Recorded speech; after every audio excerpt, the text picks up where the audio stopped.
Welcome to Hank's Place. Today is Palm Sunday, marking Jesus' triumphal entry into Jerusalem 2,000 years ago. It would be his final Passover, for he was about to become our Passover lamb, our willing sacrifice that would make us believers, spotless sons and daughters of God Almighty. Fulfilling prophecy every step of the way, Matthew 21 records Jesus riding a colt amidst a large procession approaching Jerusalem.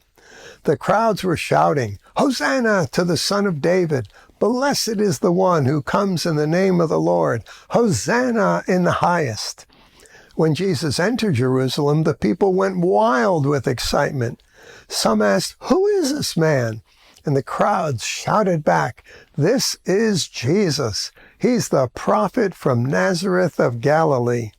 Jesus was atop the popularity charts. But then Jesus went directly into the temple area, driving away all the merchants who were buying and selling their goods. Then he overturned the tables of the money changers and the stands of those selling sacred doves.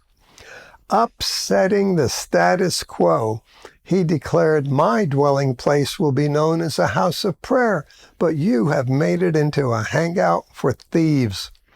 Then he healed the blind and the crippled and all who came to him.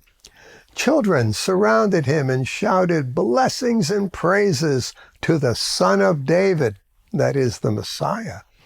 What an awesome time. I hope we can all see reruns of this when we get to heaven. However, Jesus then was incessantly challenged by the chief priests and religious leaders. They despised his praises.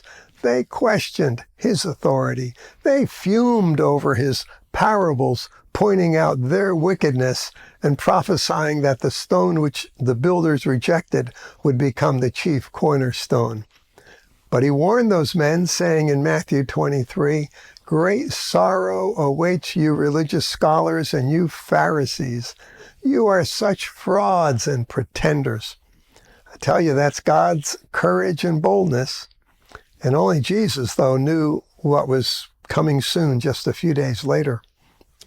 Now, Jesus also foretold at that time the end of the age, saying, it would come following the good news of heaven's kingdom being proclaimed all over the world, providing every nation with a demonstration of the reality of God, the Passion Translation.